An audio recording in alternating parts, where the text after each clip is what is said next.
ജീവിതമാകുന്ന ഓട്ടക്കളത്തിന്റെ വ്യത്യസ്തങ്ങളായ ട്രാക്കുകളിൽ നക്ഷത്രങ്ങളെപ്പോലെ ശോഭിച്ച് ലക്ഷ്യത്തിലേക്ക് മാത്രം നോക്കി ഓടുന്ന ഒരു കൂട്ടം അനുഭവസ്ഥർ തങ്ങളുടെ ജീവിതാനുഭവങ്ങൾ പ്രേക്ഷകർക്ക് മുമ്പിൽ പങ്കുവയ്ക്കുന്നു.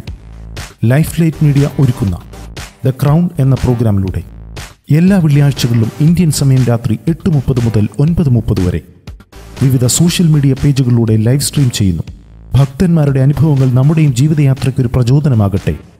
മറക്കാതെ കാണുക ദ ക്രൗൺ. അനേക ഗാനങ്ങൾ രചിച്ചിട്ടുണ്ട്. അനേക കൺവെൻഷൻ തീം സോങ്ങുകൾ അച്ചായൻ രചിക്കുവാനും സംഗീതം ചെയ്യുവാനൊക്കെ അച്ചായന് സാധിച്ചിട്ടുണ്ട്. ആദ്യമായി, എന്നാൽ എൻ്റെ ചോദ്യം ഇതാണ്, ആദ്യമായി ഇങ്ങനൊരു എഴുതുവാൻ എനിക്കൊരു കഴിവ് ഉണ്ട് എന്ന് മനസ്സിലാക്കിയ ഒരു വ്യക്തി ജീവിതം ആരാണ്? ഏറ്റവും കൂടുതൽ പിൻകാലത്തിലേക്ക് എൻകറേജ്മെൻ്റ് ആയ വ്യക്തി ആരാണ്? ശരിക്കും എഴുതാനുള്ള ഒരു താല്പര്യം ഉണ്ടായത് മലയാളം ഭാഷാ പഠനം തന്നെയാണ്. ഞാൻ സ്കൂളിൽ പഠിക്കുന്ന സമയത്ത് എൻ്റെ ഒരു ടീച്ചർ, ഗീത എന്ന് പറയുന്ന ടീച്ചറും നമ്പൂരി സാർ എന്ന് വിളിക്കുന്ന സാറും, രണ്ടുപേരും എന്നോട് വളരെ സ്നേഹവും, അതിലൊക്കെ ഉപരി ഗീത എന്ന് പറയുന്ന ടീച്ചർ വളരെ സ്നേഹത്തോടെ സൗഹൃദപരമായി ഇടപെടുകയും ആ ടീച്ചറോടുള്ള ഒരു സ്നേഹവും വാത്സല്യവും ഒക്കെ ആ ഭാഷയോടുള്ള ഒരു താല്പര്യം ഉണ്ടായി. അങ്ങനെ കവിതയോടുള്ള താല്പര്യം എൻ്റെ ജീവിതത്തിൽ ഉണ്ടാവുകയും കവിതകളൊക്കെ പഠിക്കുകയും ഒക്കെ ചെയ്യുന്ന അനുഭവം ഉണ്ടായിരുന്നു. അങ്ങനെ ഉള്ള സമയങ്ങളിൽ ചെറിയതായിട്ടൊക്കെ ഇങ്ങനെ കവിതകൾ എഴുതാൻ ശ്രമിക്കുമായിരുന്നു, പക്ഷെ അതൊന്നും പൂർണ്ണമായിരുന്നില്ല. അതിനുശേഷമാണ് ചില അനുഭവങ്ങളിലൂടെ കടന്നുപോയ സാഹചര്യങ്ങളിൽ ഞാൻ പോലും അറിയാതെ മേശപ്പുറത്ത് കിടന്ന മനോരമ പത്രത്തിന്റെ ഒരു പരസ്യത്തിന്റെ ോടുള്ള ബന്ധത്തിലുള്ള ഒരു ബ്ലാങ്ക് സ്പേസിൽ ഇരുളേറും ഈ ജീവിതയാത്രയിൽ ആശ്രയമില്ലാതെ അലയുമ്പോൾ വെളിച്ചമായി നീ വരില്ലേ നാഥ എൻ കരുണാനിധേ എന്ന് എഴുതി തുടങ്ങുന്നതാണ് ആദ്യത്തെ ക്രൈസ്തവ സംഗീത രംഗത്തെ എഴുത്തെന്ന് പറയുന്നത്. അതിനു മുമ്പ് സ്കൂൾ തലങ്ങളിലും കോളേജ് തലങ്ങളിലും ഒക്കെ കവിതകൾ ചെറുതായിട്ട് ചെയ്തിട്ടുണ്ട്. ആദ്യമായി കവിത പ്രസിദ്ധീകരിച്ചത് ക്രൈസ്തവ ബോധി എന്ന് പറയുന്ന മാസിക അതിലാണ്. ഞാൻ പലപ്പോഴും ചിന്തിക്കാറുണ്ട്. കാരണം ഒരു കുട്ടിയുടെ ഏറ്റവും വലിയ ഇൻസ്പിറേഷൻ, ഒരു കുട്ടി സ്കൂളിൽ പോകുകയാണെങ്കിൽ ഏറ്റവും കൂടുതൽ സമയം സ്പെൻഡ് ചെയ്യുന്ന ടീച്ചേഴ്സിൻ്റെ കൂടെയാണ്. ഞാൻ ഇന്നൊരു എൻജിനീയറിംഗ് വിദ്യാർത്ഥിയാണ്. എനിക്ക് പറയാൻ കഴിയും, എൻ്റെ ഒരു ടീച്ചർ, പുള്ളിക്കാരത്തി ഒരു നൈജീരിയ ടീച്ചറായിരുന്നു. She was good in science. സയൻസിൻ്റെ അകത്ത് നല്ലതായിരുന്നത് കൊണ്ട് ആണ് ഞാൻ ഇന്നൊരു എൻജിനീയറായി തീർന്നത്. അതേപോലെ തന്നെ ബോബിച്ചാൻ്റെ അനുഭവത്തിൽ നിന്ന് നമുക്ക് മനസ്സിലാക്കാൻ കഴിയുന്നത്, ഒരു മലയാളം ടീച്ചർ, ഒരു സാധാരണ ഒരു സ്കൂളിലെ ടീച്ചർ ആണ് വലിയ വലിയ വ്യക്തി ജീവിതങ്ങളെ ഉണ്ടാക്കുവാൻ സാധിച്ചത്. ആ ടീച്ചർ ഈ ലൈവ് കേൾക്കുന്നുണ്ടെങ്കിൽ we would like to thank you from the crown team that to bringing Bobby Chayan to the Christian world. Bobby Chayan പറഞ്ഞ ഇരുളേറും ഈ ജീവിത യാത്രയിൽ നിന്നുള്ള ഗാനം ഒന്ന് പാടി നമുക്ക് നമ്മുടെ ദൈവത്തെ ഒന്ന് മഹത്വപ്പെടുത്താം. ഇരുളേറും ഈ ജീവിതയാത്രയിൽ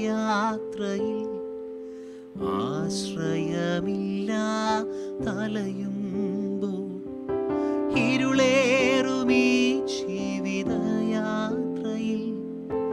ആശ്രയമില്ലാ തലയുമ്പോൾ വെളിച്ചമായി നീ വരില്ലേ നാഥായൻ കൃപാനിധി, വെളിച്ചമായി നീ വരില്ലേ നാഥാനിൻ കൃപാനിധി. സ്തുതിക്കും ഞാനിന്നുമെന്നും, വർണ്ണിക്കും നിൻ മഹത്വം. സ്തുതിക്കും ഞാനിന്നുമെന്നും, വർണ്ണിക്കും നിൻ മഹത്വം.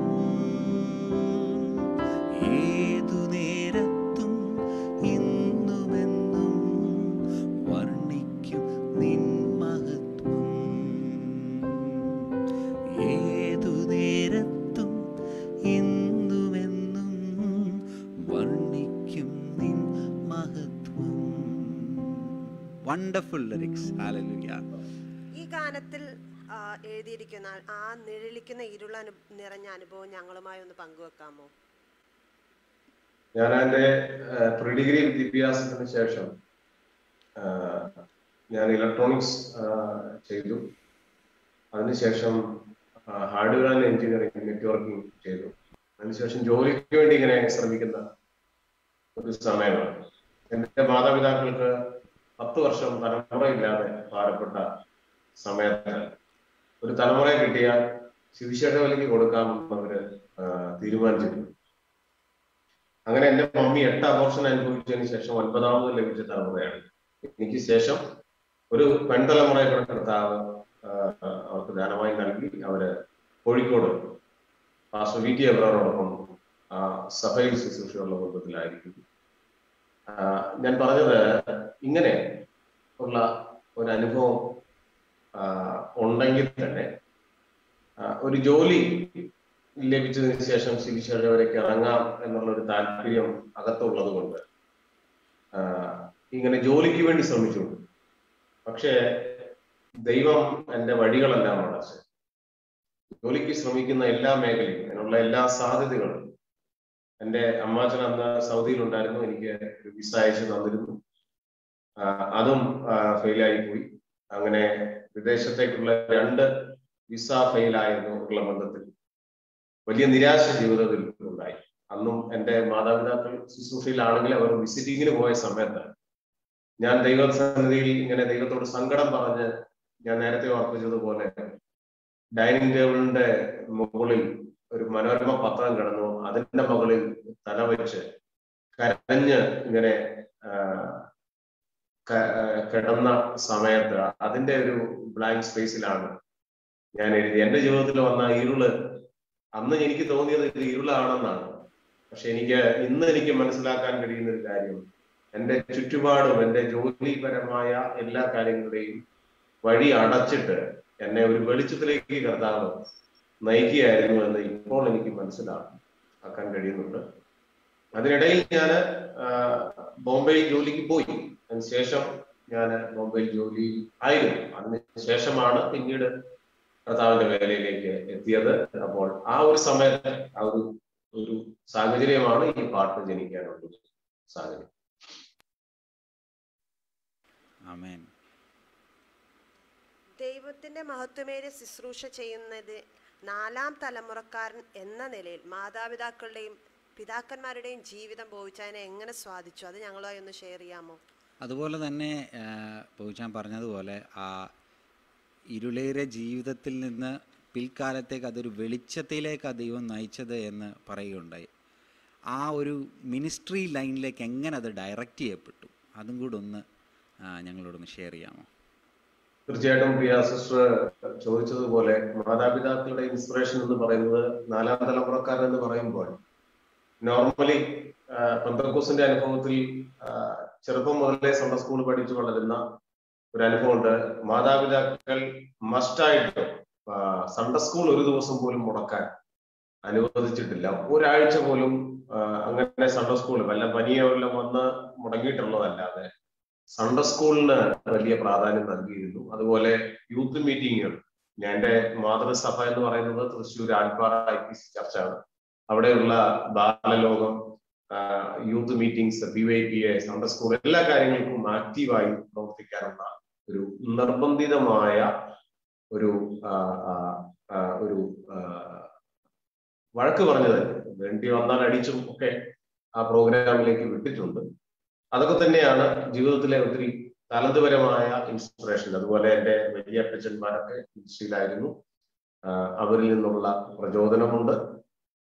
അപ്പോൾ തന്നെ ഈ ഇരുളേറിയ ജീവിത യാത്ര എന്ന് പറയുമ്പോൾ അത് മിനിസ്ട്രിയിലേക്ക് വരാനുള്ള ഒരു സാഹചര്യം എന്ന് പറയുന്നത് ഞാൻ ബോംബെയിൽ ജോലിയുള്ള ബന്ധത്തിലായിരിക്കുമ്പോൾ, സാലറി ഉണ്ട്, ജോലി കുഴപ്പമില്ല, വളരെ ഭംഗിയായിട്ട് എല്ലാ കാര്യങ്ങളും പോകുമ്പോൾ ജീവിതത്തിൽ ഹൃദയത്തിനകത്ത് ഒരു ശൂന്യത ഫീൽ ചെയ്യുകയും 1-2 ദൈവദാസന്മാരിലൂടെ അത് വളരെ വ്യക്തമായി എന്നോട് സംസാരിക്കുകയും ഞാൻ ദൈവസന്നിധിയിൽ ഇരുന്ന് പ്രാർത്ഥിക്കുകയും ദൈവം എന്നോട് സുവിശേഷ വേലയ്ക്ക് പോകേണ്ട ഒരു സമയത്തെ കുറിച്ചുള്ള ബോധ്യം എൻ്റെ ഹൃദയത്തിൽ നൽകുകയും ആ സമയത്ത് കുറച്ചു ദിവസം ഇരുന്ന് പ്രാർത്ഥിച്ച ആ ഒരു 2-3 ദിവസം എന്നെ പെട്ടെന്ന് എൻ്റെ ആശയങ്ങളെ പത്രോസ് യേശുവിനോട് കടലിന്റെ മീതെ എനിക്ക് നടക്കണമെന്ന് പറയുകയും കർത്താവ് അത് അനുവദിക്കുകയും അങ്ങനെ വെള്ളത്തിലൂടെ നടന്നു വരികയും ചെയ്യുന്ന അനുഭവം എന്നെ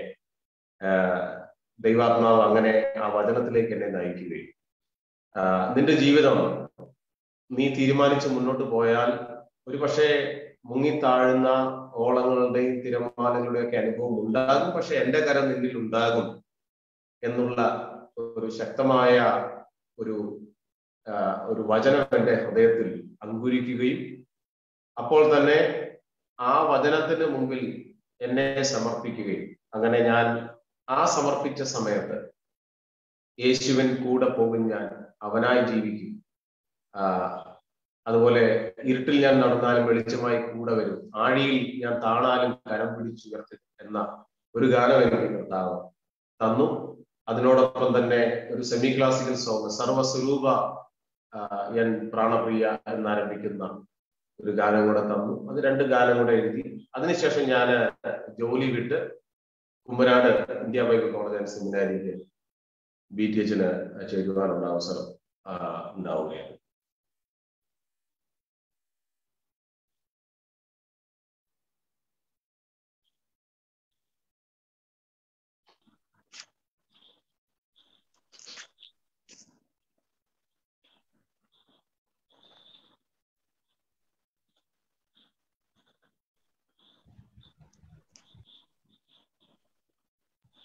ശുഭപ്രദരം മ്യൂട്ടാണ്.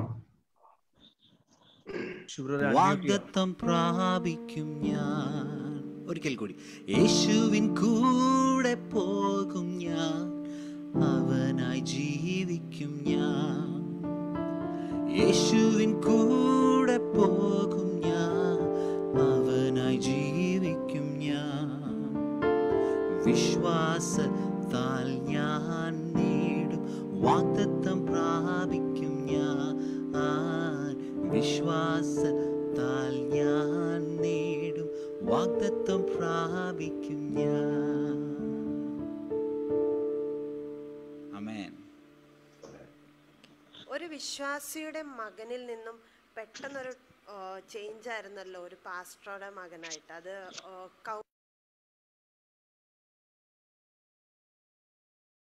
വോയിസ് കട്ടായിട്ടുണ്ട്. ഒന്നുകൂടെ ക്വസ്റ്റ്യൻ റിപ്പീറ്റ് ചെയ്യാമോ? മേ ബി നെറ്റിന്റെ ഇന്ററപ്ഷൻ ഉണ്ടായിരിക്കാം, ഒന്നുകൂടെ ഒന്ന് പറയുന്നതായിരിക്കും. ഒരു വിശ്വാസിയുടെ മകനിൽ നിന്നും പെട്ടെന്നൊരു ചേഞ്ച് ആയിരുന്നല്ലോ ഒരു പാസ്റ്ററുടെ മകൻ എന്ന നിലയിലേക്ക്. അപ്പം അപ്പം ഒത്തിരി ചാലഞ്ചസ് ഫേസ് ചെയ്യേണ്ടതായിട്ട് വന്നിട്ടുണ്ടാവും. പെട്ടെന്ന് ആ ലിവിങ് കണ്ടീഷൻ മാറി, പിന്നെ ആ ഒരു ചേഞ്ചിൽ എങ്ങനെ അത് ഫേസ് ചെയ്തു, ആ സിറ്റുവേഷൻ എങ്ങനെ ടാക്കിൾ ചെയ്തു എന്നൊന്ന് ഞങ്ങളുമായിട്ട് ഷെയർ ചെയ്യാമോ? തീർച്ചയായിട്ടും അതൊരു വലിയ, എനിക്ക് വളരെ എന്നെ ഇൻസ്പയർ ആക്കുന്ന ഒരു ചോദ്യം തന്നെയാണ്. കാരണം ഞാൻ പറഞ്ഞല്ലോ, തൃശ്ശൂരാണ് എൻ്റെ ജന്മസ്ഥലം. എൻ്റെ മമ്മിയുടെ വീട് മല്ലപ്പള്ളി, തെങ്ങമ്പള്ളിൽ മേവടത്തിൽ എന്ന് പറയുന്ന കുടുംബമാണ്. പപ്പയുടെ കുടുംബം തൃശ്ശൂര് ഇടപ്പാറ എന്ന് പറയുന്ന കുടുംബമാണ്. എൻ്റെ പപ്പായുടെയും മമ്മിയുടെയും ഒക്കെ മാതാപിതാക്കൾ ഒരുമിച്ച് ശുശ്രൂഷയിലായിരുന്ന ഒരു ബന്ധത്തിലാണ് പപ്പായുടെയും മമ്മിയുടെയും വിവാഹം നടക്കുന്നത്. അങ്ങനെ അന്നത്തെ ഒരു സാഹചര്യത്തിൽ, ഇന്ന് അകലം ഒരു വലിയ പ്രശ്നമല്ല, എന്നാൽ അന്നത്തെ ആ ഒരു സാഹചര്യത്തിൽ അങ്ങനെ ദൂരേക്കാണെങ്കിലും വിവാഹം കഴിച്ച് ചെന്ന ആ സാഹചര്യത്തിൽ ഞങ്ങൾ അവിടെ ജീവിക്കുമ്പോൾ എൻ്റെ പിതാവ് ഒരു കൺസ്ട്രക്ഷൻ ഒരു ബിൽഡറായിട്ടൊക്കെ കോൺട്രാക്ട് വർക്ക് എടുത്ത് വർക്ക് ചെയ്യുന്ന ആളായിരുന്നു. ആ സമയത്താണ് എൻ്റെ പിതാവിന്റെ ഒരു വശം തളർന്നു പോവുകയും, എൻ്റെ പിതാവ് അന്ന് ആത്മീക കാര്യങ്ങളിലൊന്നും വലിയ മുൻപന്തിൽ നിൽക്കുന്ന ഒരാളായിരുന്നില്ല. കർത്താവ് ദൈവവേലയ്ക്ക് വേണ്ടി അദ്ദേഹത്തെ കണ്ടതുകൊണ്ട് ഒരു വശം തളർത്തിയാണ് ദൈവം അദ്ദേഹത്തെ പിടിച്ചത്. ആ സമയത്താണ് കർത്താവിന്റെ വേലയ്ക്ക് വേണ്ടി എല്ലാം 0 ആയി മാറിയതിനു ശേഷം കർത്താവിന്റെ വേലയ്ക്ക് വേണ്ടി വിളിച്ച് അങ്ങനെ ഞങ്ങൾ 93-ൽ മല്ലപ്പള്ളിയിലേക്ക് വരികയാണ്. അതിന് കാരണം എൻ്റെ അമ്മാച്ചൻ തന്നെയാണ്. എൻ്റെ അമ്മാച്ചന് എൻ്റെ പിതാവിനോട് ദൈവവചനം പറഞ്ഞ് ഷെയർ ചെയ്ത് അതിലുണ്ടായ ഒരു സമർപ്പണം അങ്ങനെ വരാൻ കാരണമായി തീർന്നത്. പാസ്റ്റർ ജോർജ് വർഗീസ്, അദ്ദേഹം ഇപ്പോൾ ഷാരോൺ സഭയുടെ പാസ്റ്ററാണ്. മല്ലപ്പള്ളി വേങ്ങത്താനത്ത് ശാരോൺ സഭയുടെ പാസ്റ്ററാണ്. കുടുംബമായി കർത്താവിനെ സേവിക്കുന്നു. ഞാൻ പറഞ്ഞത് അങ്ങനെയുള്ള ഒരു മുഖാന്തരങ്ങളിൽ കൂടി ഞാൻ അങ്ങനെ അമ്മ വീട്ടിൽ വന്ന് താമസിക്കാൻ തയ്യാറായത്. നോർമലി അറിയാം, തൃശ്ശൂരിൽ നിന്ന് മല്ലപ്പള്ളി എന്ന് പറയുന്ന മധ്യതിരുവിതാംകൂറിലേക്ക് വരുമ്പോൾ ഭാഷയുടെ വലിയൊരു പ്രശ്നമാണ്. എല്ലാവരും നന്നായി കളിയാക്കും. തൃശ്ശൂർ ഭാഷ പറഞ്ഞ് കളിയാക്കുന്ന അനുഭവം സ്കൂളിൽ ഉണ്ട്, ടീച്ചേഴ്സ് കളിയാക്കിയിട്ടുണ്ട്. അതിന്റെ ഒരു സ്ട്രഗിൾ ഉണ്ട്. അപ്പോൾ തന്നെ സ്കൂള് മാറി വന്നതിന്റെ, സംസ്കാരം മാറിയതിന്റെ സ്ട്രഗിൾ ഉണ്ട്. തന്നെയല്ല, വിശ്വാസി എന്ന അവസ്ഥയിൽ നിന്ന് സുവിശേഷകന്റെ മകൻ എന്ന അവസ്ഥയിലേക്ക്, മക്കൾ എന്ന അവസ്ഥയിലേക്ക് വന്ന അനുഭവമുണ്ട്. അതൊക്കെ അന്ന് ശരിക്കും എൻ്റെ പിതാവിന്റെയും മാതാവിന്റെയും പ്രാർത്ഥനയും അവർ നമുക്ക് പറഞ്ഞു തന്ന, കർത്താവിന്റെ വേലയുള്ള ബന്ധത്തിൽ നമ്മൾ കഷ്ടം സഹിക്കേണ്ടി വന്നാൽ അതിന് തയ്യാറാകണം എന്ന് പറഞ്ഞു തരികയും ഞങ്ങളെ ഒരു മാനസികമായി അതിനെ നേരിടാനുള്ള ഒരു ശക്തി ശരിക്കും പറഞ്ഞു തരികയായിരുന്നു എന്നുള്ളതാണ്. അപ്പോൾ തന്നെ ഞങ്ങൾ മമ്മി വീട്ടിലുള്ള സമയത്ത് എൻ്റെ അമ്മാച്ചന്റെ ഭാര്യ, എൻ്റെ അമ്മായി, എൻ്റെ ആന്റി ഓമനമ്മ ഒത്തിരി പ്രാർത്ഥിക്കുന്ന കാര്യങ്ങളെ പറ്റിയും ജീവിതത്തിൽ വരുന്ന സ്ട്രഗിളിൽ എങ്ങനെ നേരിടാം, പഠനത്തിൽ എങ്ങനെ പ്രാർത്ഥിച്ചു മുന്നേറാം എന്നുള്ള കാര്യങ്ങളൊക്കെ പറഞ്ഞു തന്ന അനുഭവങ്ങളുണ്ട്. അതൊക്കെ ഇന്നും എൻ്റെ ജീവിതത്തിൽ വലിയ അനുഗ്രഹമാണ്. അപ്പൊ അവിടെയൊക്കെ ഉണ്ടായ സ്ട്രഗിൾ, പപ്പായൊക്കെ പുതിയ പ്രവർത്തനങ്ങളും ഒക്കെ പഠിക്കുന്ന കാലഘട്ടങ്ങളിലും ഒക്കെ, ആ സമയത്തൊക്കെ ശരിക്കും മാതാപിതാക്കളുടെയും എൻ്റെ അമ്മ വീട്ടിലുള്ള എൻ്റെ പ്രിയപ്പെട്ടവരുടെ ഒക്കെ ഒരു വലിയ ഇൻസ്പിറേഷൻ തന്നെയാണ് അതിലൊക്കെ പിടിച്ചു നിൽക്കാനുള്ള ഒരു ശക്തിയും ദൈവകൃപയും എന്ന് പറയുന്നത്. തീർച്ചയായിട്ടും ഇത് ബോച്ചാൻ പറഞ്ഞപ്പോൾ എൻ്റെ മനസ്സിലേക്ക് കടന്നു വന്ന നമ്മുടെ ഇന്ന് പല ആൾക്കാരും പല ചലഞ്ചസും പല പ്രശ്നങ്ങളും അവർക്ക് മറ്റുള്ളവരോട് പറയാൻ കഴിയാത്ത പ്രോബ്ലംസുകളും ഒക്കെ അനുഭവിക്കുന്ന യുവാക്കളാണ്. എന്നാൽ അവരെ ഒന്ന് സപ്പോർട്ട് ചെയ്താൽ, ഒന്ന് അവരെ ഞാൻ കൂടെ ഉണ്ട് മോനെ എന്നൊന്ന് സപ്പോർട്ട് ചെയ്താൽ അവരുടെ ലൈഫിൽ അത് വലിയൊരു ചേഞ്ചിലേക്ക് മാറും. ബോച്ചാൻ ആ ഒരു സമയത്ത് തൃശ്ശൂരിൽ നിന്ന് മല്ലപ്പള്ളിയിലേക്ക് കടന്നു വന്നപ്പോൾ അവിടെ ആ ഒരു ഭയങ്കര ഒരു ട്വിസ്റ്റ് ആകേണ്ട ഒരു പ്ലേസ്, ഒരു ഏജിലാണ് കടന്നു വന്നത്. പക്ഷെ എന്നാൽ കൂടെ ദൈവം ഗൈഡായിട്ട് ഉണ്ടായിരുന്നു. അതുകൊണ്ടാണ് കറക്റ്റ് പാത്തിലേക്ക് ഡിറക്റ്റ് ചെയ്യുവാൻ ദൈവം ഇടയാക്കിയത്. ബോച്ചാൻ്റെ സഹധർമ്മിണി ബിനി ബോബി, ഞാൻ ബിനി ചേച്ചി എന്നാണ് വിളിക്കുന്നത്. ബിനി ചേച്ചി കൈപ്പടയിൽ എഴുതിയ ഗാനങ്ങൾക്കും ബോച്ചാന് ഈണം നൽകുവാൻ കഴിഞ്ഞിട്ടുണ്ട്. ഞാൻ ഈ ബോച്ചാനെ കുറിച്ച് പഠിച്ചപ്പോൾ ഒരു കാര്യം എൻ്റെ മനസ്സിൽ പെട്ടെന്ന് വന്ന്, പാടാൻ ആർക്കും പറ്റും, എനിക്ക് പറ്റും, ആർക്കും പറ്റും. ഈ ലോകത്തിലെല്ലാവരും പാട്ടുകാരാണ്, ബാത്റൂമിലെങ്കിലും പാടുന്നവരാണ് എല്ലാവരും. പക്ഷേ ഗാനം എഴുതാൻ എല്ലാവർക്കും പറ്റത്തില്ല. ഓക്കെ, ഗാനം എഴുതുന്നതിനോടൊപ്പം അതിൻ്റെ കൂടെ സംഗീതവും കൂടെ ചെയ്യുവാൻ അതൊരു കഷ്ടം പിടിച്ച പരിപാടിയാണ്. ആൻഡ് അതിനെക്കാട്ടിലും ചലഞ്ചാണ് നമ്മുടെ ജീവിത പങ്കാളികളുടെ പാട്ട് നമ്മൾ ട്യൂൺ ചെയ്യുക എന്നുള്ളത്. കാരണം എക്സ്പെക്റ്റേഷൻസ് ആർ ഓൾവേസ് ഹയർ. അപ്പോൾ അതിനെ എങ്ങനെ ബോയ്ച്ചാനും അതുപോലെ തന്നെ ബിനി ചേച്ചിയും നിങ്ങൾ രണ്ടുപേരും കൂടെ ആ ഒരു മ്യൂച്വൽ അണ്ടർസ്റ്റാൻഡിങ് എങ്ങനെ കൊണ്ടുവരുവാനിടയാക്കി? ശരിക്കും ബിനി തന്നെ അതിന്റെ ആൻസർ ആദ്യം സ്റ്റാർട്ട് ചെയ്യുന്നതായിരിക്കും ഏറ്റവും നല്ലത്. കാരണം എഴുതി കഴിഞ്ഞാണല്ലോ സംഗീതം ചെയ്യുന്നത്. അതുകൊണ്ട് അതെ ആയിക്കോട്ടെ, അദ്ദേഹം തന്നെ ഷെയർ ചെയ്യുന്നതാണ് ഏറ്റവും ബെറ്റർ. പാട്ടിന്റെ ഏറ്റവും വിവാഹത്തിന് മുമ്പ് തന്നെ പാടാനും അതിന്റെ ആ പാട്ടിന്റെ കാര്യങ്ങളോട് വളരെ താല്പര്യമുള്ള ഒരാളായിരുന്നു. പാട്ട് കേൾക്കാനും ആ പാട്ടിന്റെ ഓരോ മത്സരങ്ങളിൽ പങ്കെടുക്കാനും ഒക്കെ അന്നൊക്കെ ഞാൻ എന്റെ കഴിവിന്റെ പരമാവധി ശ്രമിച്ചിട്ടുണ്ട്. പക്ഷെ മറ്റ് വേദികളിലോ മറ്റ് പുറത്ത് പോയി പാടാൻ അങ്ങനെയുള്ള ഒന്നും സാഹചര്യങ്ങളൊന്നും അന്ന് ഒരുങ്ങി വന്നില്ല. എന്റെ ചർച്ച് പാസ്റ്ററാണ് ഞങ്ങളെ ഒരുപാട് ഗൈഡ് ചെയ്തത്. ആ സമയത്ത് പ്രോഗ്രാംസും ചർച്ചിന്റെ എല്ലാ ആക്ടിവിറ്റീസിലും പങ്കെടുക്കാൻ ഒരുപാട് പ്രയത്നം കഴിച്ച ഞങ്ങളുടെ ദേവദാസനുണ്ട്. ഇപ്പോഴും ഞാൻ ദേവദാസിനെ ഓർക്കാറുണ്ട്, പ്രാർത്ഥിക്കാറുണ്ട്. ആ ദേവദാസിൽ കൂടാണ് ഒരുപാട് പാട്ടിന്റെ കാര്യങ്ങളിലൊക്കെ വളർന്നു വരുന്ന ദൈവം സഹായിച്ചത്. ചർച്ചിന്റെ കാര്യം, പിന്നെ എന്റെ മാതാവ് എല്ലാം ആക്ടിവിറ്റീസിൽ ഒക്കെ ഞങ്ങളെ പങ്കെടുപ്പിക്കാൻ വളരെ ഉത്സാഹിയായിരുന്നു. ചെറിയ കാര്യമാണെങ്കിലും അതിൽ പങ്കെടുക്കണം. നമ്മൾ ദൈവനാമത്തിന് വേണ്ടി അത് ചെയ്യണമെന്ന് കൊച്ചിലെ ചെറുപ്രായം മുതലേ ഞങ്ങളെ അതിനെ ശീലിപ്പിക്കുമായിരുന്നു. എന്നെ എന്റെ സഹോദരനെ അതിനുവേണ്ടി അഹോരാത്രം അധ്വാനിച്ചിട്ടുണ്ട്. അത് എൻ്റെ മാതാവിനെ ഈ സമയത്ത് ഞാൻ നന്ദിയോടെ ഓർക്കുന്നു. അത് ദൈവത്തിന്റെ കൃപയാണ് ഇന്നയോടെ ഞങ്ങളെ വഴി നടത്തിയത്. ആ പാട്ടിന്റെ ആ ഒരു മനസ്സിൽ ആ ഒരു ആഗ്രഹം കിടന്നുകൊണ്ട് തന്നെ എനിക്ക് കൂട്ടാളിയായി കിട്ടിയതും സംഗീത ശുശ്രൂഷ ദൈവനാമത്തിന് വേണ്ടി ചെയ്യുന്ന, ദൈവനാമത്തിന് വേണ്ടി പാടുന്ന ഒരു ദേവദാസനെയാണ് ദൈവം എനിക്ക് നൽകി തന്നത്. അത് ഞാൻ കർത്താവിന്റെ നാമത്തിൽ നന്ദിയോടെ ഈ സമയത്ത് ഓർക്കുന്നു. അതിൽ എനിക്ക് ഒത്തിരി ദൈവത്തോട് നന്ദി പറയാറുണ്ട്. എന്റെ ആഗ്രഹപ്രകാരം കർത്താവ് എനിക്ക് ഒരു തുണിയെ നൽകി എന്ന് പറയുന്നതിൽ ഇപ്പോൾ ഞാൻ ദൈവത്തെ സ്തുതിക്കുന്നു. അതിനായി ഞാൻ നന്ദി പറയുന്നു. പാട്ടിന്റെ കാര്യങ്ങളാണെങ്കിലും ദേവദാസന് ഒത്തിരി ഗൈഡ് തരുവാനൊക്കെ സഹായിച്ചിട്ടുണ്ട്. ജീവിതത്തിന്റെ എല്ലാ പരുക്കൻ അനുഭവങ്ങളിലും ദൈവം ഞങ്ങളെ പിടിച്ചു നിർത്തി. ആ സമയങ്ങളൊക്കെ ഞങ്ങൾക്ക് ഒരു വരി ദൈവം ദാനമായി നൽകി. അത് ഞങ്ങൾ എഴുതി വെച്ചു. അത് ഞാൻ അധികമൊന്നും എഴുതിയിട്ടില്ലെങ്കിൽ എന്റെ ജീവിത അനുഭവങ്ങളിൽ മാത്രം ഒന്ന് രണ്ട് ദൈവത്തിന് വേണ്ടി എഴുതാൻ ദൈവം സഹായിച്ചു.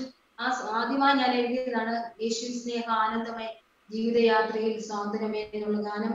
അതെന്റെ ജീവിതത്തിൽ ഒത്തിരി ദൈവം നൽകിയ ആ സ്വാതന്ത്ര്യവും ദൈവം നൽകിയ സ്നേഹവും ഒക്കെ ഓർത്ത് എന്റെ ദൈവത്തെ എങ്ങനെ മഹത്വീകരിക്കണമെന്ന് ഓർത്തപ്പോൾ എനിക്കത് വരിയായി ദൈവം എനിക്ക് എന്റെ ഹൃദയത്തിൽ നൽകിയതാണ്. എന്റെ മൂത്ത പൈതൽ ജനിക്കുന്ന ആ സമയത്താണ് ഞാൻ എന്റെ ഭവനത്തിലായിരുന്നപ്പോഴാണ് ഈ ഗാനം എഴുതുവാൻ ദൈവം സഹായിച്ചത്.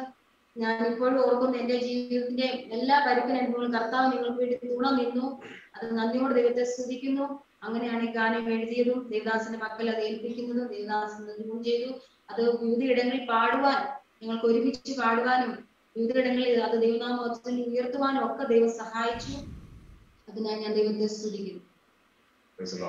തീർച്ചയായിട്ടും എഴുതിയ സംഗീതം സത്യത്തില് ഞാൻ എന്റെ വിവാഹ കാര്യങ്ങളെ കുറിച്ച് ആലോചിക്കുമ്പോൾ പലരും എന്റെ സുഹൃത്തുക്കളും ഫാമിലിയിലുള്ള ആളുകളൊക്കെ എന്നോട് പറയാറുണ്ട്, പാട്ട് പാടുന്ന ഒരു സഹോദരിയെ കിട്ടുവാണെങ്കിൽ ഏറ്റവും നല്ലതാണ്.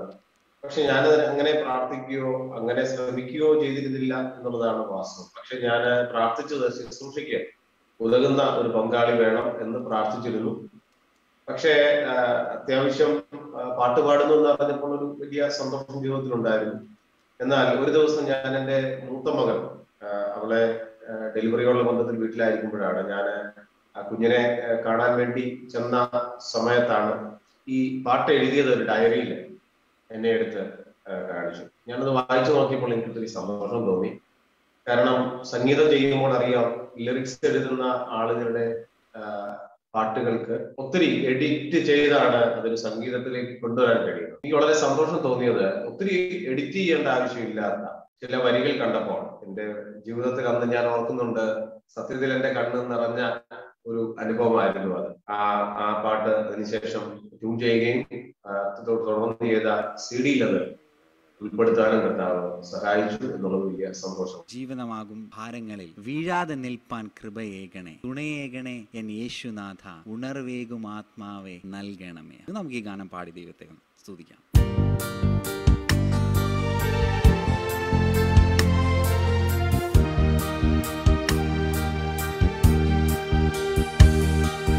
ജീവിതമാമൻ ഭാരങ്ങളിൽ വീഴാതെ നിൽപ്പാൻ കൃപയേകണേ. ജീവിതമാമൻ ഭാരങ്ങളിൽ വീഴാതെ നിൽപ്പാൻ കൃപയേകണേ. കൃപയേകണേ എൻ യേശുനാഥ, ഉണർവേകും ആത്മാവെ നൽകണമേ. തുണയേകണേ എൻ യേശുനാഥ, ഉണർവേകും ആത്മാവെ നൽകണമേ. ജീവിതമാവൻ ഭാരങ്ങളിൽ വീഴാതെ നിൽപ്പാൻ കൃപയേകണേ. ജീവിതമാവൻ ഭാരങ്ങളിൽ വീഴാതെ നിൽപ്പാൻ കൃപയേകണേ. ആമേൻ, ഹല്ലേലൂയ. നമ്മൾ ദൈവത്തിൽ നിൽക്കുന്നത് ദൈവത്തിൻ്റെ കൃപയാണ്. നമ്മുടെ കഴിവോ നമ്മുടെ മിടുക്കോ നമ്മുടെ സാമർഥ്യമോ നമ്മുടെ എഡ്യൂക്കേഷനോ ഒന്നുമല്ല, ദൈവത്തിൻ്റെ കൃപയാണ്. ഈ ഗാനത്തിൽ പരാമർശിക്കുന്ന പോലെ നമ്മുടെ ജീവിത ഭാരങ്ങളിൽ വീഴാതെ നിൽപ്പാൻ ആമേൻ അവൻ നമുക്ക് കൃപ തന്നതിനായി സ്തോത്രം ചെയ്യാം. ഈ കുടുംബത്തെ അടുത്തറിയുന്നവർക്ക് എല്ലാവർക്കും അറിയുന്ന ഒരു കാര്യമാണ് ഇരുവരുടെയും ജീവിതത്തിൽ പെട്ടെന്ന് ഉണ്ടായ കുടുംബാംഗങ്ങളുടെ വേർപാട്. ഈ പാൻഡമിക് സിറ്റുവേഷൻ എന്ന് വെച്ചാൽ ഈ കാലഘട്ടത്തിൽ അനേകർക്ക് അവരുടെ മാതാപിതാക്കളെ നഷ്ടപ്പെടുന്നു, സഹോദരങ്ങളെ, സ്നേഹിതന്മാരെ, കുഞ്ഞുങ്ങളെല്ലാം നഷ്ടപ്പെടുന്ന ഒരു സാഹചര്യമുണ്ട്. അവരെല്ലാം ഒത്തിരി വേദന അനുഭവിക്കുന്ന ഈ സാഹചര്യത്തിലാണ്. നിങ്ങളുടെ ഇരുവരുടെയും ജീവിതത്തിൽ അങ്ങനെ ഒരു സാഹചര്യം ഉണ്ടായപ്പോൾ നിങ്ങൾ അതിനെ തരണം ചെയ്തത്, നിങ്ങളെ ബലപ്പെടുത്തി ആ ഒരു വഴികളൊക്കെ ഒന്ന് പറയാമോ? തീർച്ചയായിട്ടും. 2010 ഞാൻ നെടുങ്ങാടപ്പള്ളി മല്ലപ്പള്ളി വെസ്റ്റ് IPC ശാലയും സഭയില് ശുശ്രൂഷയുടെ ബന്ധത്തിലായിരിക്കുമ്പോഴാണ് എൻ്റെ പിതാവിന് 4ാമത്തെ സ്ട്രോക്ക് ഉണ്ടാകുന്നത്. അതിന് മുൻപ് പല പ്രാവശ്യം സ്ട്രോക്ക് ഉണ്ടാവുകയും അത് തരണം ചെയ്ത് ഒക്കെ വലിയ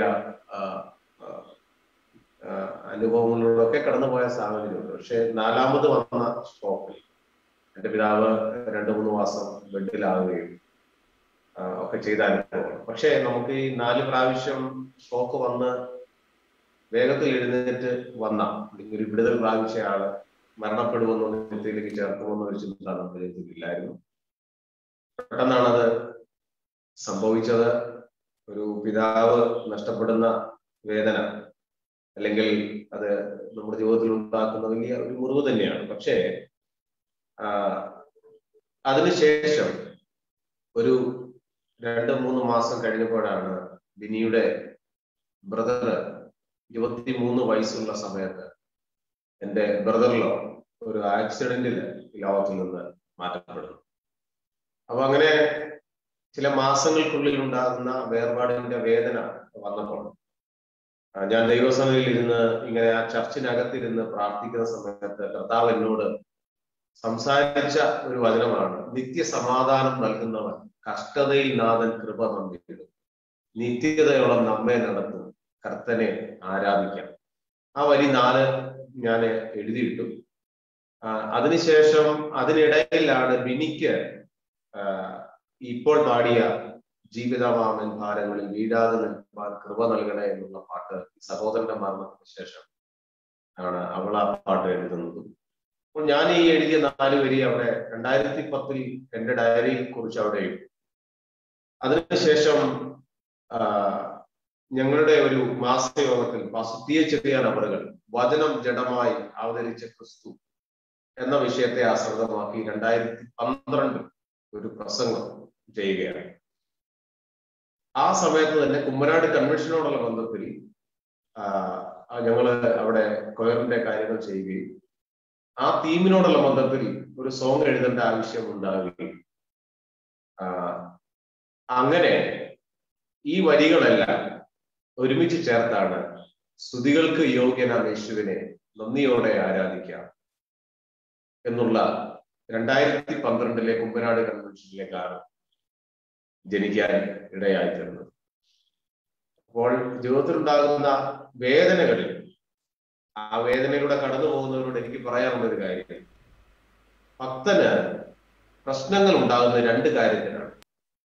ഒന്നുകിൽ നമ്മെ കൊള്ളാവുന്നവനാക്കി കൊണ്ടുവരിക, അതല്ല എങ്കിൽ ദൈവനാമം മഹത്വമെടുക്കുക. 2-1 നമ്മുടെ ജീവിതത്തിൽ സംഭവിക്കും എന്നുള്ളതിന് സംശയമില്ല. എൻ്റെ ജീവിതത്തിൽ പരുക്കൻ അനുഭവങ്ങളിലൂടെ ഞങ്ങളുടെയൊക്കെ ജീവിതത്തിൽ അങ്ങനെ കൊണ്ടുപോയിട്ടുണ്ടെങ്കിൽ അവിടെയെല്ലാം സമാധാനം നൽകുകയും ദൈവിക പദ്ധതികൾ തിരിച്ചറിയുകയും ചെയ്തിട്ടുണ്ട് എന്നുള്ളതാണ് വാസ്തവമേറിയ അനുഭവം. ആമേൻ, ഹല്ലേലൂയ. ഞാൻ കേൾക്കുന്ന ദൈവജനമേ, നമ്മൾ ഈ പാട്ട് കേൾക്കുന്നു, നമ്മൾ ദൈവത്തിൽ ആനന്ദിക്കുന്നു. നമ്മൾ അറിയുന്നില്ല വാസ്തവത്തിൽ ഈ പാട്ട് എഴുതിയ ആൾക്കാരുടെ ജീവിതത്തിൽ ഇതെങ്ങനെയൊക്കെ ആണ് അവരുടെ ജീവിതത്തിൽ ഇഫക്റ്റ് ആയതെന്ന്. ആമേൻ. ബോയിച്ചാൻ പറഞ്ഞപ്പോൾ പറഞ്ഞ ഒരു വാക്കാണ്, ആദ്യം ബോയിച്ചാന് കിട്ടുന്ന വരികളാണ്: നിത്യസമാധാനം നൽകുന്നവൻ കഷ്ടങ്ങളിൽ നാഥൻ തുണയേകിടും, നിത്യതയോളം നമ്മെ നയിക്കുന്ന കർത്തനെ ആരാധിക്കാം. നമ്മുടെ കഷ്ടങ്ങൾ വരുമ്പോഴാണ് വാസ്തവത്തിൽ ആരൊക്കെ നമ്മുടെ തുണയുണ്ടെന്ന് നമുക്കറിയാൻ കഴിയുന്നത്. പക്ഷേ ആരൊക്കെ തുണയില്ലെങ്കിലും നമ്മുടെ ദൈവം നമ്മുടെ കൂടെയുണ്ട് എന്ന് നമുക്ക് ഈ ഗാനത്തിൽ നിന്ന് മനസ്സിലാക്കാം. നമുക്ക് ഈ ഗാനം ഒന്ന് പാടി ദൈവത്തെ സ്തുതിക്കാം.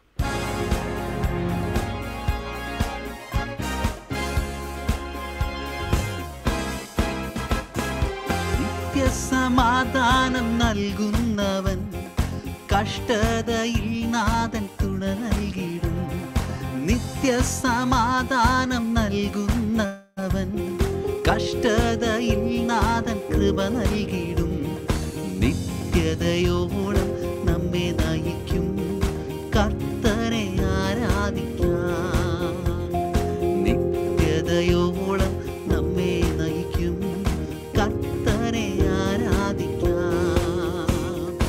ആരാധന സ്തുതി ആരാധന, ഹല്ലേലൂയ സ്തുതി ആരാധന. ആരാധന സ്തുതി ആരാധന, ഹല്ലേലൂയ സ്തുതി ആരാധന. പൂർണ്ണ മനസ്സോടെ ആരാധന, പൂർണ്ണ ശക്തിയോടെ ആരാധന, പൂർണ്ണ ശക്തിയോടെ ആരാധന, പൂർണ്ണ മനസ്സോടെ ആരാധന. സ്തുതികൾക്കു യോഗ്യനാമേശുവിനെ നന്ദിയോടെ ആരാധിക്കാം. സൽഗുണപൂർണനായവനെ പൂർണ്ണ ആത്മാവോ ആരാധിക്കാം. സ്തുതികൾക്കു യോഗ്യനാ യേശുവിനെ നന്ദിയോടെ ആരാധിക്കാം. സൽഗുണപൂർണനായവനെ പൂർണ്ണ ആത്മാവോട് ആരാധിക്കാം. നിത്യസമാധാനം നൽകുന്നവൻ, കഷ്ടതയിൽ നാഥൻ കൃപ നന്നിടും. നിത്യസമാധാനം നൽകുന്നവൻ, കഷ്ടതയിൽ നാഥൻ കൃപ നൽകിടും. നിത്യതയോളം നമ്മെ നയിക്കും കർത്തനെ ആരാധിക്കാം. ഇനി അടുത്ത ചോദ്യം ബിനി ചേച്ചിയോടാണ്. ബോയ്ച്ചാൻ ഒത്തിരി യാത്രകളൊക്കെ ചെയ്യേണ്ടി വരും, പലപ്പോഴും ബിസി ആയിരിക്കും. ആ സാഹചര്യത്തിൽ കുഞ്ഞുങ്ങളെയും അതുപോലെ തന്നെ ചർച്ചിൻ്റെ കാര്യങ്ങളൊക്കെ മാനേജ് ചെയ്യേണ്ട സാഹചര്യങ്ങൾ വരുന്നുണ്ട്. അപ്പോൾ അതെങ്ങനെ മാനേജ് ചെയ്യും? അപ്പോൾ ബിനി ചേച്ചി ബോയ്ച്ചാനെ എപ്രകാരം സപ്പോർട്ട് ചെയ്യും? അത് ബിനി ചേച്ചിയുടെ അനുഭവം ഒന്ന് ഞങ്ങളുമായി ഷെയർ ചെയ്യാമോ? ദേവദാസിനോടുള്ള ബന്ധത്തിൽ ഒരു കർത്തൃദാസ് ചെയ്യേണ്ട ഒരു ദൈവത്തിന്റെ ഒരു ഭാഗം തന്നെയാണെന്നാണ് ഞാൻ വിശ്വസിക്കുന്നത്. ആദ്യ സമയങ്ങൾക്ക് ചർച്ച് മിനിസ്ട്രിയെ പറ്റിയൊക്കെ പൂർണ്ണമായ ഒരു ബോധ്യം എനിക്ക് ലഭിച്ചിരുന്നില്ല. ആദ്യമൊക്കെ ആ ദേവദാസിനോട് ചോദിച്ചും കാര്യങ്ങളും ഒക്കെ. പിന്നെ ദേവദാസിന്റെ മാതാപിതാക്കൾ ശുശ്രൂഷയിലായിരുന്നതുകൊണ്ട് അവരുടെ ഉള്ള അനുഭവങ്ങളും അവരുടെ ചെയ്തു വരുന്ന ആ ശീലങ്ങളും ഒക്കെ എനിക്ക് കണ്ടു പഠിക്കാൻ ദൈവം സഹായിച്ചു. ചർച്ച് മിനിസ്ട്രിയോട് ബന്ധത്തിൽ അവരെങ്ങനെ സപ്പോർട്ട് ചെയ്ത് നിന്നു, അവരെങ്ങനെ നിൽക്കുന്നു എന്നൊക്കെ എനിക്ക് കാണുവാനും അതെന്റെ ജീവിതത്തിൽ അതുപോലെ പകർത്തുവാനും ഞാനും ശുശ്രൂഷയിലായിരിക്കുമ്പോൾ ഒരു ചർച്ചിനോടുള്ള ബന്ധത്തിൽ എങ്ങനെ ആയിരിക്കണമെന്നൊക്കെ അത് എനിക്ക് മനസ്സിലാക്കുവാനൊക്കെ ദൈവം സഹായിച്ചു. പിന്നീട് ദേവദാസൻ വിദേശത്തൊക്കെ യാത്രയായി പോയിരുന്ന സമയത്ത് ആ സമയത്ത് എന്റെ മാതാവ് എന്റെ പാസ്റ്റർ മാതാവ് ഞങ്ങളോട് കൂടെ ഉണ്ടായിരുന്നു. ആദ്യ സമയങ്ങളിൽ പിതാവ് മാതാവും എന്നോട് കൂടെ ഉണ്ടായിരുന്നു. ദേവദാസൻ ബിസി ആയിരിക്കുന്ന സമയമൊക്കെ പിതാവ് മാതാവും എനിക്ക് സപ്പോർട്ടായിട്ട് അന്ന് കൂടെ ഉണ്ടായിരുന്നു. മോളുണ്ടായ സമയത്ത് ആ സമയത്തൊക്കെ പിതാവ് മാതാവ് ഉണ്ടായിരുന്നു. പിതാവിന്റെ വേർപാടിന് ശേഷം മാതാവ് ചില വർഷങ്ങൾ ഞങ്ങളോടുകൂടെ ആയിരുന്നു, ചർച്ചിന്റെ മിനിസ്ട്രിയിലായിരുന്നു. അതൊക്കെ ഞങ്ങളുടെ ജീവിതത്തിൽ എനിക്ക് ഏറ്റവും അനുഗ്രഹമായി തീർന്നിട്ടുണ്ട്. ശുശ്രൂഷയിൽ ഇരുന്ന ഒരു മാതാപിതാക്കളുടെ കൂടെ ജീവിക്കുക എന്ന് പറയുന്നത് അത് തലമുറയുടെ ശുശ്രൂഷയ്ക്കും അവര് സ്വീകരിക്കേണ്ട ഓരോ മാർഗങ്ങളും ഒക്കെ അത് മനസ്സിലാക്കാൻ ദൈവം സഹായിച്ചിട്ടുണ്ട്. അത് ഈ സമയം ഞാൻ നന്ദിയോടെ ചേർന്ന് പറഞ്ഞാല് സഭാ ശുശ്രൂഷകളുടെ ബന്ധത്തിൽ എല്ലാവരെയും ഏറ്റവും കൂടുതൽ കോണ്ടാക്ട് ചെയ്യുന്നത് ബിനി തന്നെയാണ്. അത് ഞാനിവിടെ ഉള്ള സമയത്താണെങ്കിലും ഇല്ലാത്ത സമയത്താണെങ്കിലും എല്ലാ കുടുംബങ്ങളിലെയും സഹോദരിമാരെ ബിനി വിളിച്ച് ക്ഷേമം അന്വേഷിക്കും. എനിക്ക് എല്ലാവരെയും വിളിക്കാനുള്ള സമയം പലപ്പോഴും കിട്ടാറില്ല. എന്നാൽ സഹോദരന്മാരെ അത്യാവശ്യ കാര്യങ്ങൾക്ക് അങ്ങോട്ടും ഇങ്ങോട്ടും കോണ്ടാക്ട് ചെയ്യുന്നെങ്കിലും ബിനി എപ്പോഴും സഹോദരിമാരെ വിളിക്കുമ്പോൾ ആ കുടുംബത്തിന്റെ അപ് ടു ഡേറ്റ് കാര്യങ്ങൾ അറിയുകയും മനസ്സിലാക്കുകയും ഞാൻ വരുമ്പോൾ ആ കാര്യങ്ങൾ ഷെയർ ചെയ്യുകയും ഞാൻ അത്യാവശ്യം ഇടപെടേണ്ട കാര്യങ്ങൾ ഇടപെടുകയും ഒക്കെ ചെയ്യുന്നു എന്നുള്ളതാണ് ജീവിതത്തിലെ ഏറ്റവും വലിയ, എന്റെ ശുശ്രൂഷയിലെ ഏറ്റവും വലിയ ഒരു പിൻബലം എന്ന് പറയുന്നത്. എല്ലാ കാര്യങ്ങളിലും ഒരു ശ്രദ്ധ ബിനിയുടെയാണ് ഏറ്റവും കൂടുതലുള്ളത്. അത് എന്നിലേക്ക് ഷെയർ ചെയ്ത് ഞാൻ അത് അപ്ലൈ ചെയ്യുമ്പോഴാണ് ഞങ്ങളുടെ ശുശ്രൂഷയിൽ ഇത്രത്തോളം അത് അനുഗ്രഹമായി തീർക്കും. ആമേൻ, ഹല്ലേലൂയ. ബിനി ചേച്ചി പറഞ്ഞ 2-3 കാര്യങ്ങൾ പെട്ടെന്ന് എൻ്റെ മനസ്സിലേക്ക് വന്നതാണ്. ഒന്ന്, she was never reluctant to ask. ചോദിക്കാൻ ഒരു മടിയില്ലായിരുന്നു. അറിയത്തില്ലെങ്കിൽ ചോദിക്കാൻ ഒരു മടിയില്ല. ഇന്ന് പലരും ചോദിക്കാൻ, ഞാൻ ചോദിച്ചാൽ എന്ത് ചിന്തിക്കുമെന്ന് ചിന്തിക്കുന്നവരാണ് കൂടുതൽ ആൾക്കാരും. നമ്മുടെ വർക്ക് ലൈഫിലാണെങ്കിലും പേഴ്സണൽ ലൈഫിലാണെങ്കിലും നമ്മുടെ മുതിർന്നവരോട് ചോദിക്കുകയാണെങ്കിൽ അവരുടെ എക്സ്പീരിയൻസ് നമുക്ക് കിട്ടും. ചോദിച്ചില്ലെങ്കിൽ എങ്ങനെ നമുക്ക് കിട്ടും? രണ്ടാമത്തെ കാര്യം, there is A give and take. ഒരു അങ്ങോട്ടും ഇങ്ങോട്ടൊരു കൊടുക്കൽ വാങ്ങൽ ശുശ്രൂഷയിലും ഉണ്ട് എന്നുള്ളതിൽ നമുക്ക് സന്തോഷിക്കാം. ദൈവം നിങ്ങളെ ധാരാളമായി നിങ്ങളുടെ സഭാർ ശുശ്രൂഷയിലും അനുഗ്രഹിക്കും എന്ന് ഞാൻ വിശ്വസിക്കുന്നു. അടുത്ത ചോദ്യത്തിലേക്ക് നമുക്ക് കിടക്കാം. ഒരു ഗാനരചയിതാവ് എന്ന നിലയിൽ ജീവിത സാഹചര്യങ്ങളിൽ നിന്നും ദൈവം നൽകുന്ന വരികൾ ബോച്ചാൻ കുറിച്ചിട്ടിട്ടുണ്ട്, അതിന് സംഗീതം നൽകിയിട്ടുണ്ട്. അതുകൂടാതെ തന്നെ VBS കൺവെൻഷനുകൾക്കൊക്കെ തീം സോങ്ങുകൾ രചിച്ചിട്ടുണ്ട്. അപ്പോൾ ആ തീം ബേസിസിൽ വർക്ക് ചെയ്യുമ്പോഴും ജീവിത സാഹചര്യമായി ബന്ധപ്പെടുത്തിയുള്ള ഗാനങ്ങൾ, കൂടാതെ VBSലെ കുഞ്ഞുങ്ങൾക്ക് വേണ്ടി സ്പെഷ്യലായിട്ട് എഴുതുമ്പോൾ, അപ്പം ഈ ഇത്തരമുള്ള അനുഭവങ്ങൾക്കൊക്കെ എല്ലാത്തിനും വേറെ വേറെ പ്രിപ്പറേഷൻ ആവശ്യമാണ്. അതിലൊക്കെ ഒത്തിരി എഫേർട്ട് എടുക്കേണ്ടതായിട്ട് വരുന്നുണ്ട്. അപ്പം ഇതെങ്ങനെയാണ്, എത്തരത്തിലാണ് ബോയിച്ചാനെ ഇപ്പം തീം ബേസിസിലാണെങ്കിൽ അതെങ്ങനെയായിരിക്കും പ്രിപ്പയർ ചെയ്യുന്നത്? അതിനുവേണ്ടി ഇപ്പം spiritual as well as personal ആയിട്ടുള്ളൊരു പ്രിപ്പറേഷൻ വേണം. അപ്പം അതൊക്കെ ഞങ്ങളോട് അതെങ്ങനെയാണെന്നൊന്ന് പറയാമോ? തീർച്ചയായിട്ടും. ഞാൻ ആദ്യമേ എന്റെ തീം സോങ് അവതരിപ്പിച്ചത് കുമ്മനാട് കൺവെൻഷന്റെ 2008 ആദ്യത്തെ തീം സോങ് തന്നെയാണ്. പാസ്റ്റർ വത്സല പ്രകാരം അന്ന് ഞാൻ മ്യൂസിക്കിന്റെ ബൈബിൾ കോളേജിന്റെ ഒരു കോർഡിനേഷൻ ചെയ്യുന്നത് കൊണ്ട് കൺവെൻഷനോടുള്ള ബന്ധത്തിൽ നിങ്ങൾ ഇങ്ങനെ ഒരു ഡിസ്കഷനിലായിരുന്നപ്പോൾ 2007 മുതൽ തീമിനെ ആസ്പദമാക്കിയുള്ള പ്രസംഗം തുടങ്ങി.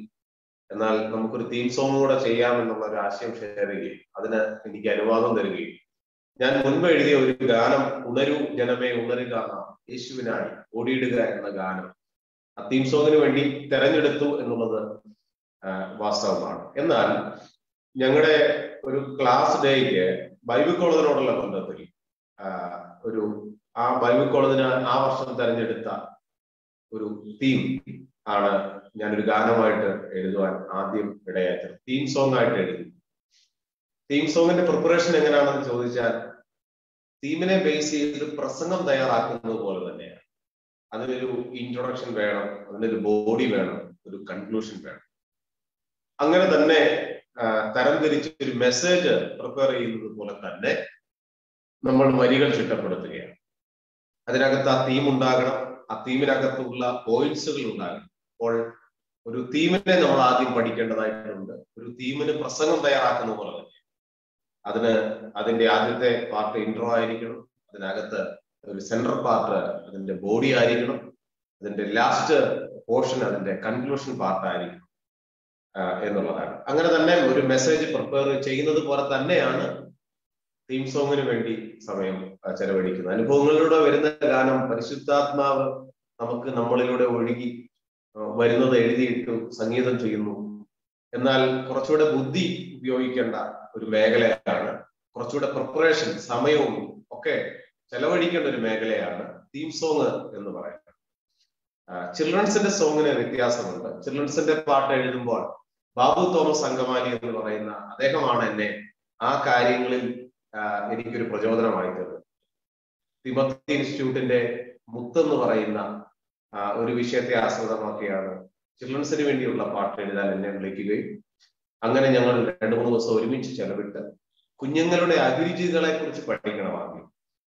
ഇപ്പോഴത്തെ അവരുടെ ട്രെൻഡ് മനസ്സിലാക്കണം, അവർക്ക് ഇപ്പോഴത്തെ സാഹചര്യങ്ങളിലുള്ള ഗെയിമുകളെ കുറിച്ച് അറിയണം, ക്രിക്കറ്റ് താരങ്ങളെ കുറിച്ച് അറിയണം, സ്പോർട്സ് താരങ്ങളെ കുറിച്ച് മനസ്സിലാക്കണം. തന്നെയല്ല ഇപ്പോഴത്തെ ടെക്നോളജിയെ പറ്റി മനസ്സിലാക്കണം, കുഞ്ഞുങ്ങൾക്ക് ഇഷ്ടമുള്ള മേഖല മനസ്സിലാക്കണം. അങ്ങനെ വലിയ ഒരു വർക്കൗട്ട് തന്നെ നടത്തേണ്ടതായി. എന്നിട്ട് അവർക്ക് മനസ്സിലാകുന്ന ഭാഷയിലേക്ക് നാം ഒന്ന് ഇറങ്ങിച്ചെല്ലണം. കർത്താവ് സ്വർഗത്തിൽ ആയിരുന്നു, മനുഷ്യ രൂപമെടുത്തു എന്ന് പറഞ്ഞതുപോലെ നാം ഒരു കുഞ്ഞിന്റെ രൂപത്തിലേക്ക്, കുഞ്ഞിന്റെ മനസ്സിലേക്ക് നമ്മൾ വരാൻ കഴിയണം. നമ്മൾ കുഞ്ഞായി മാറണം. എന്നിട്ട് വേണം ആ ഗാനങ്ങൾ എഴുതാൻ എന്നുള്ളതാണ്. എങ്കിൽ മാത്രമേ അത് പുറത്ത് പ്രയോജനപ്പെടുത്തുള്ളൂ, കുഞ്ഞുങ്ങൾക്ക് പ്രയോജനപ്പെടും. ബിനു വടശ്ശേരിക്കര എന്ന് പറയുന്ന ദേവദാസനൊക്കെ എനിക്ക് ആ മേഖലയിലൊക്കെ ഒത്തിരി പ്രചോദനമായി തീർന്നിട്ടുള്ള വ്യക്തികളാണ്. അങ്ങനെയാണ് VBSന്റെ ഗാനം എഴുതുന്നത്, ശേഷം തീം സോങ്ങുകൾ രചിക്കുന്നതൊക്കെ. അങ്ങനെയാണ് എൻ്റെ ജീവിതത്തിലുള്ള അനുഭവം. ബോയിച്ചാൻ പറഞ്ഞത് വളരെ പ്രസക്തമായ ഒരു കാര്യമാണ്. നമ്മൾ ട്രെൻഡ് മനസ്സിലാക്കാതെ എന്താണ് അതിനെ അനലൈസ് ചെയ്യാതെ ബോയിച്ചാൻ പറഞ്ഞതിൻ്റെ അകത്തെ ഒരു മെയിൻ പോയിന്റ് അതിൻ്റെ അത് അനലിറ്റിക്സ്. ഇന്ന് അനലിറ്റിക്സിൽ ബിസിനസ് അനലിറ്റിക്സ് ഉണ്ട്, അതുപോലെ പല അനലിറ്റിക്സ് ഉണ്ട്. ഇത് ഇസ്രായേലിലെ ജനങ്ങൾ അവർ ഇതിന് കീടനാശിനി അടിക്കുന്നത് പോലും ഡേറ്റ സയൻസ് അല്ലെ അനലിറ്റിക്സ് ഉപയോഗിച്ചാണ്. അപ്പോൾ അത് കറക്റ്റ് സ്പോട്ട് ചെയ്ത് അടിക്കുന്നതെന്ന് പറഞ്ഞതുപോലെ അതേ same thing why can't we use in ministry. നമ്മുടെ മിനിസ്ട്രിയിൽ എന്തുകൊണ്ട് നമുക്ക് പഠിച്ച് ആ കറക്റ്റ് സ്പോട്ട് ചെയ്ത് ഷാർപ്പ് ഇമേജ് ആക്കി ഫോക്കസ്ഡ് ആക്കി നമുക്കതിനെ മാറ്റിക്കൂടാ? വളരെ ഒരു തോട്ട് പ്രൊവോക്കിംഗ് ആയിട്ടൊരു കാര്യമുണ്ട്. അതുപോലെ തന്നെ ഞാൻ അഡ്രസ്സ് ചെയ്യാൻ ആഗ്രഹിക്കുന്ന ഒരു കാര്യം, പല ആർട്ടിസ്റ്റുകളുണ്ട്. Song writing is an art, music is an art, drawing is an art, painting is an art. എനിക്ക് സംശയമുണ്ട്, സോങ് റൈറ്റിങ്ങിനും മ്യൂസിക്കിനും ഒത്തിരി ചിലപ്പം വേദികൾ കിട്ടിയെന്ന് വരാം, പക്ഷേ മറ്റ് എക്സാമ്പിൾ ലിറ്ററേച്ചർ അല്ലെങ്കിൽ പെയിൻറ്റിങ്സ്, ഇതിനൊക്കെ എത്രത്തോളം വേദികൾ ഒരുങ്ങുന്നു എന്ന് എനിക്കറിയുകയില്ല. ഇതിലൊക്കെ നമുക്ക് ഇൻസ്പയർഡ് ആക്കാം, യുവജനങ്ങളെ ഇൻസ്പയർ ആക്കാം. നിങ്ങൾ ആരെങ്കിലും ഒരാൾ ഇതുപോലെ എഴുതുന്നവരാണെങ്കിൽ, പടം വരയ്ക്കുന്നവരാണെങ്കിൽ, അതുപോലെ ആർട്ട് ചെയ്യുന്നവരാണെങ്കിൽ, അല്ലെ ക്രാഫ്റ്റ് ചെയ്യുന്നവരാണെങ്കിൽ, നിങ്ങൾക്കും മിനിസ്ട്രിയിൽ ഒരു സ്പേസ് ഉണ്ട് എന്ന് ഞാൻ പറയാൻ ആഗ്രഹിക്കുന്നു. എനിക്ക് തോന്നുന്നു ബോയിച്ചാൻ എന്തോ എന്ന് ഒരു പോയിന്റ് ആഡ് ചെയ്യണം എന്നുണ്ടെങ്കിൽ പ്ലീസ് കണ്ടിന്യൂ ബോയിച്ചാൻ. തീർച്ചയായിട്ടും എനിക്കതിൽ പറയാനുള്ള ഒരു കാര്യം, ഞാൻ കോളേജിൽ പഠിക്കുന്ന സമയത്ത്, സ്കൂളിൽ പഠിക്കുന്ന സമയത്തൊക്കെ ആർട്ട് ചെയ്യുന്നയാളാണ്, വരയ്ക്കുമായിരുന്നു, പെയിന്റിങ് ചെയ്യുമായിരുന്നു. അതൊക്കെ തീമിനെ ആസ്പദമാക്കി കോളേജിൽ തിരുത്തിക്കാട് PAV കോളേജിലെ ഞാൻ പഠിച്ച സമയത്തെ ഫസ്റ്റ് എനിക്കായിരുന്നു വാട്ടർ കളർ പെയിന്റിങ്ങിനൊക്കെ. അപ്പം നമ്മുടെ തലമുറകളെ അവർക്കുള്ള കഴിവ് മനസ്സിലാക്കി, പെയിന്റിങ് ആണെങ്കിൽ പെയിന്റിങ്, പടം വരയ്ക്കാനാണെങ്കിൽ അങ്ങനെ അവരെ നമ്മൾ പ്രോത്സാഹിപ്പിക്കണം. അതിനൊക്കെ തീമായിട്ട് നമ്മുടെ ബിബ്ലിക്കലായിട്ടുള്ള തീം ബേസ്ഡ് ആയിട്ടൊക്കെ അവരെ വരയ്ക്കാൻ പ്രേരിപ്പിക്കണം. പ്രസംഗത്തിലാണെങ്കിലും നമ്മുടെ ഇപ്പോഴത്തെ സാഹചര്യങ്ങൾ മനസ്സിലാക്കേണ്ടത്. എനിക്ക് അതിൽ പ്രചോദനമായിട്ടുള്ളത് പാസ്റ്റർ KC ജോൺ അവറുകളാണ്. എന്നെ PG കോഴ്സ് പഠിപ്പിക്കുന്ന സമയത്ത് ഒരു മെസ്സേജ് നമ്മൾ പ്രിപ്പയർ ചെയ്താലും അത് അവതരിപ്പിക്കുന്ന സ്ഥലത്തെ സാഹചര്യങ്ങൾ മനസ്സിലാക്കി പ്രസംഗിക്കണമെന്നൊക്കെ പഠിപ്പിച്ചതൊക്കെ ഞാൻ ഓർക്കുന്നുണ്ട്. അപ്പോൾ ആർട്ടാണെങ്കിലും ടാലന്റ് ആണെങ്കിലും നമ്മളത് അവരെ ആ ഒരു രീതിയിൽ ഗൈഡ് ചെയ്യുകയും അതിന് പ്രോത്സാഹനം കൊടുക്കുകയും എല്ലാ കലാപരമായ കാര്യങ്ങളും ബിബ്ലിക്കലായിട്ട് നമുക്ക് അവതരിപ്പിക്കാനുള്ള മേഖല ഉണ്ട്.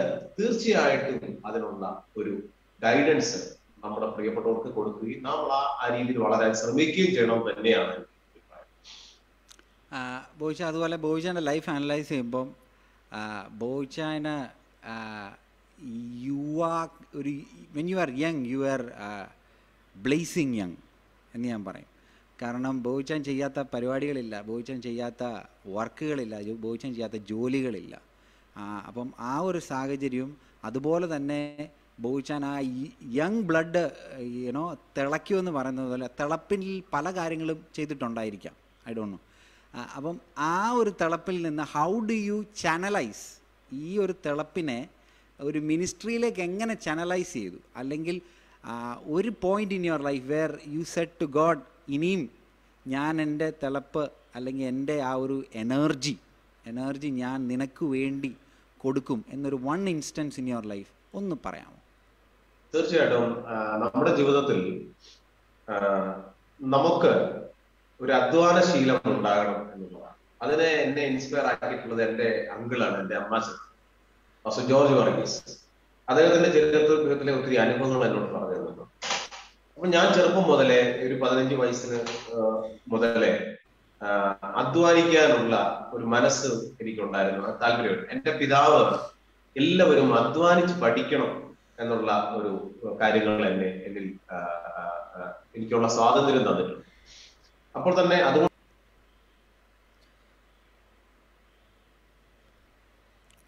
മ്യൂട്ടായെന്ന് തോന്നുന്നു. മ്യൂട്ടായി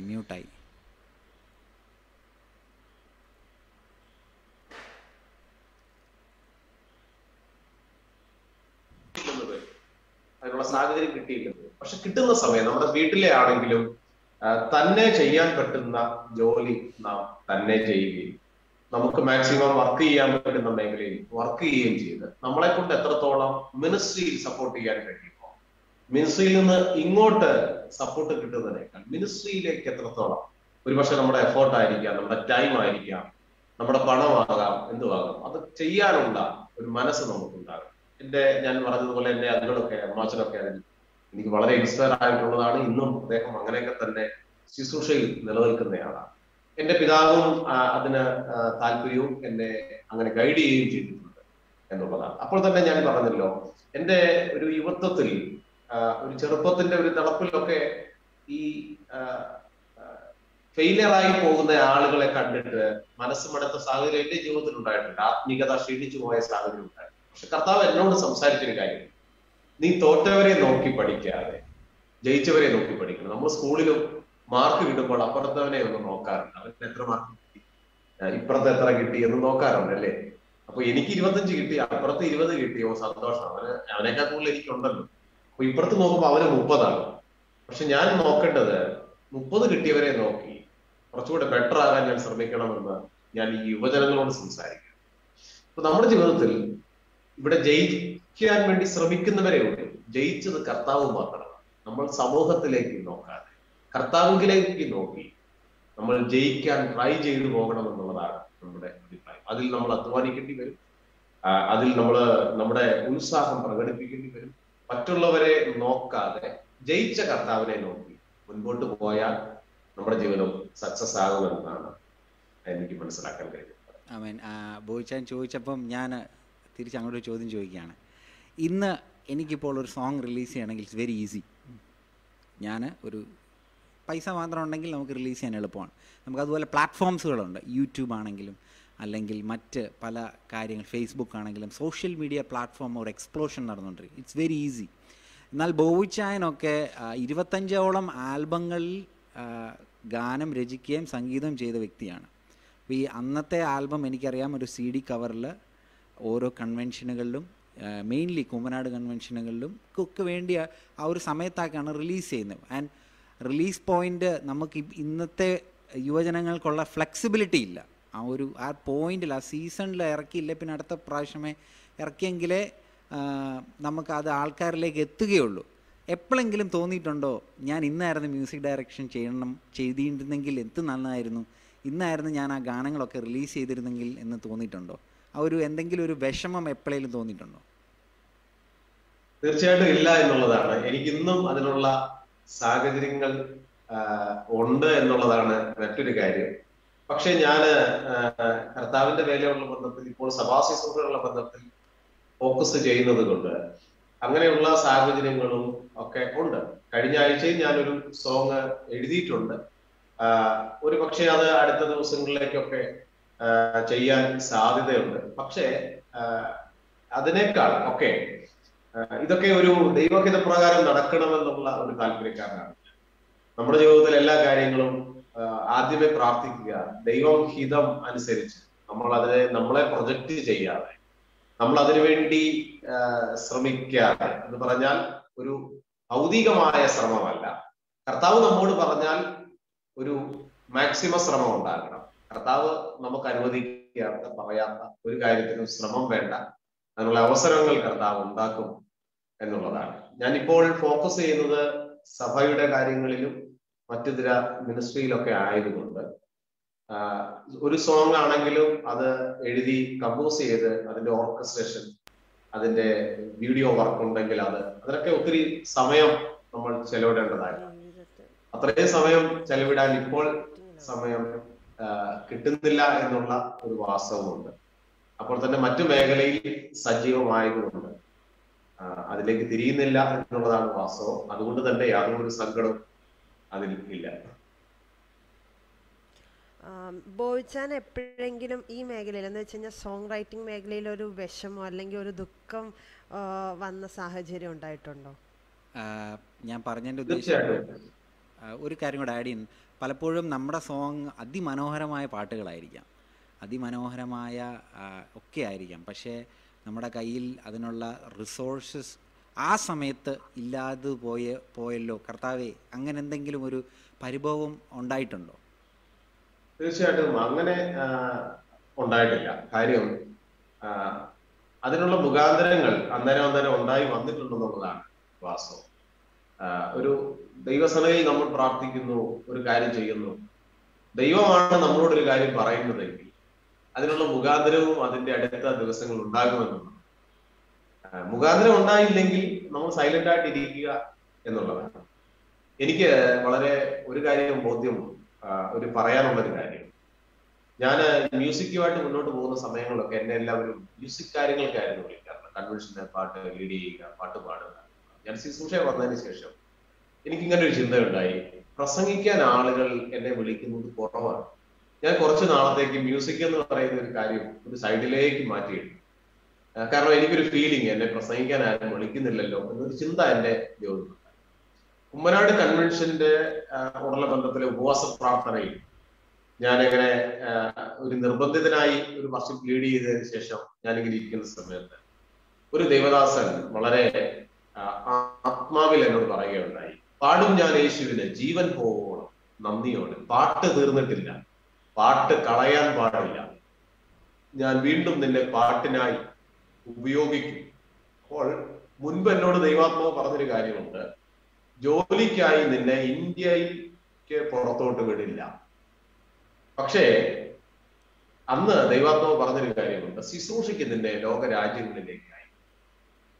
അത് ഒന്നുകൂടെ ഓർപ്പിച്ചുണർത്തുന്ന ഒരു ദൈവിക ആലോചനയാണ് ദേവദാസനോട്. അദ്ദേഹം പറഞ്ഞു, വിദേശത്തേക്ക് നിന്നെ അയക്കാൻ പോവുകയാണ്, പാട്ട് തീർന്നിട്ടില്ല, പാട്ടിന് വേണ്ടി തന്നെ അയക്കാൻ പോകും.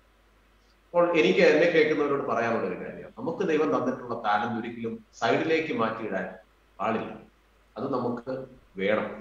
അപ്പോൾ തന്നെ ഇന്ന് എനിക്ക് പറയാനുള്ളത്, എന്നെ ദൈവം വചന ശുശ്രൂഷയ്ക്കും ക്ഷണിക്കുന്നുണ്ട്, വർഷിപ്പ് ലീഡ് ചെയ്യാനും സംഗീത ശുശ്രൂഷയുള്ള ബന്ധത്തിനും കർത്താവ് ഉപയോഗിക്കുന്നുണ്ട്. അതിനുള്ള വേദി ഉണ്ടാക്കാൻ ശ്രമിക്കാറില്ല. ദൈവം അവസരം നൽകുന്ന വേദികൾ ദൈവഹിതമാണെന്ന് മനസ്സിലാക്കി ഈ രണ്ട് ശുശ്രൂഷയും ഒരുമിച്ച് കൊണ്ടുപോകുന്നുണ്ടെന്നുള്ളതാണ് ഏറ്റവും വലിയ. ആമേൻ. ബോച്ചാൻ പറഞ്ഞതുപോലെ വേദി ഉണ്ടാക്കാൻ ശ്രമിക്കുന്നില്ല, വേദി അങ്ങ് ഉണ്ടായി വരികയാണ്. അതുപോലെ കാസറ്റ് റിലീസ് ചെയ്യാൻ വേണ്ടി ചെയ്യുകയല്ല, നമ്മുടെ കയ്യിൽ ഗാനങ്ങളുണ്ട്, അതതിൻ്റെ സമയത്ത് റിലീസാകാൻ വേണ്ടി നമ്മൾ ദൈവത്തിൽ ആശ്രയിക്കുന്നു. ഓ അത് വണ്ടർഫുൾ തിങ്. ഇനി എന്നെ കേൾക്കുന്ന യുവജനങ്ങളോട് എനിക്ക് പറയാനുള്ളത്, ഞാൻ പലപ്പോഴും എൻ്റെ അടുത്ത ആൾക്കാർ കംപ്ലൈൻ്റ് ഉണ്ട്, എനിക്ക് കീബോർഡില്ല. എൻ്റെ കയ്യിൽ ഒരു ചെറിയ കീബോർഡാണ്, എൻ്റെ കയ്യിൽ ഒരു മൈക്ക് വലിയ നല്ല സ്പീക്കറല്ല, കേൾക്കാൻ കൊള്ളുന്ന സ്പീക്കറുകളല്ല. ദൈവം നിങ്ങളെ ഉയർത്താൻ ഉദ്ദേശിച്ചിട്ടുണ്ടെങ്കിൽ, ദൈവം നിങ്ങളെ മാനിക്കാൻ ഉദ്ദേശിച്ചിട്ടുണ്ടെങ്കിൽ റൈറ്റ് ടൈമിൽ നിങ്ങൾക്ക് കീബോർഡ് കൊണ്ടുവരും, റൈറ്റ് ടൈമിൽ നിങ്ങളുടെ കയ്യിൽ നല്ല മൈക്കുകൾ വരും, റൈറ്റ് ടൈമിൽ നിങ്ങൾക്ക് സോങ് ചെയ്യാൻ പറ്റും. ആമേൻ. നിങ്ങളുടെ കയ്യിലുള്ള റിസോഴ്സസ് കളയാതെ സൂക്ഷിക്കുകയാണെങ്കിൽ ദൈവം നമ്മുടെ കയ്യിലുള്ള മിനിസ്ട്രി നമ്മൾ വ്യാപാരം ചെയ്യുന്നതിനോടൊപ്പം നമ്മളെയും കൂടെ ദൈവത്തിന് പണിയേണ്ടതുണ്ട്. ബോബിച്ചാൻ പറഞ്ഞ എക്സാമ്പിളിൻ്റെ അകത്ത് വളരെ വാസ്തവമാണ്. ബോബിച്ചാൻ പണിയപ്പെടുകയാണ് ഓരോ ഘട്ടത്തിലും. അതാണ് ദൈവത്തിൻ്റെ ഒരു വലിയ പ്രവൃത്തി. ആ മിനിസ്ട്രി ദൈവത്തിന് എപ്പോൾ വേണമെങ്കിലും ചെയ്യിപ്പിക്കാം, പക്ഷേ he want to ensure that you are ready to do it. Amen. Hallelujah. ഇത് ഇന്നത്തെ തലമുറയിൽ പലപ്പോഴും റഷ് ചെയ്യുന്നത് ഞാൻ പലപ്പോഴും കണ്ടിട്ടുണ്ട്. ബട്ട് നമ്മൾ ദൈവത്തിൻ്റെ സന്നിധിയിൽ ഇരുന്ന്, ദൈവത്തിൻ്റെ കൃപയിലിരുന്ന്, ദൈവം ആഗ്രഹിക്കുന്നത്, എന്നെ പ്രസംഗിക്കാനാണോ ദൈവം വിളിച്ചിരിക്കുന്നത്, ഞാൻ പ്രസംഗിക്കാൻ തയ്യാറാണ്. എന്നെ പാട്ടുപാടാനാണ് വിളിച്ചിരിക്കുന്നത്, ഞാൻ പാട്ടുപാടാൻ തയ്യാറാണ്. എന്നെ എൻകറേജ് ചെയ്യാനാണ് ദൈവം വിളിച്ചിരിക്കുന്നത്, എൻകറേജ് ചെയ്യാൻ തയ്യാറാണ്.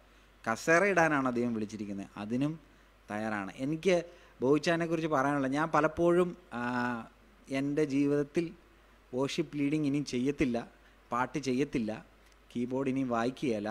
ഇതൊരു ടൈം വേസ്റ്റാണ്.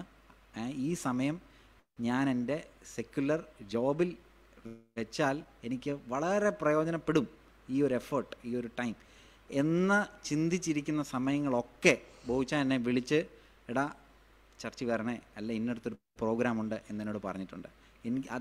ഐ ബിലീവ് ബോബിച്ചാൻ്റെ ആ ഹൃദയം ഉള്ളതും കൊണ്ടാണ് ആ കറക്റ്റ് സമയത്ത് ബോബിച്ചാൻ ഒരു ദൂതനെ പോലെ വന്ന് സംസാരിച്ച പല അനുഭവങ്ങൾ എനിക്ക് പറയാനുണ്ട്. ബോബിച്ച, thank you very much for coming to the crown. ബോബിച്ചാൻ്റെ എല്ലാ പാട്ടുകളും നല്ലതായിട്ട് പാടിയെന്ന് ഞാൻ ഒരിക്കലും ആവശ്യപ്പെടുകയില്ല. ഈ ഗാനങ്ങൾ, ബോബിച്ചാൻ്റെ ഗാനങ്ങളൊക്കെ CD രൂപേണയാണ് റിലീസായിരിക്കുന്നത്. വരുന്ന ദിവസങ്ങളിൽ ഇതൊക്കെ സ്പോട്ടിഫൈയിലും ആമസോൺ മ്യൂസിക്കിലും ആപ്പിൾ മ്യൂസിക്കിലും ഒക്കെ ഞാൻ ബോയിച്ചാനോട് സംസാരിക്കുകയുണ്ടായി.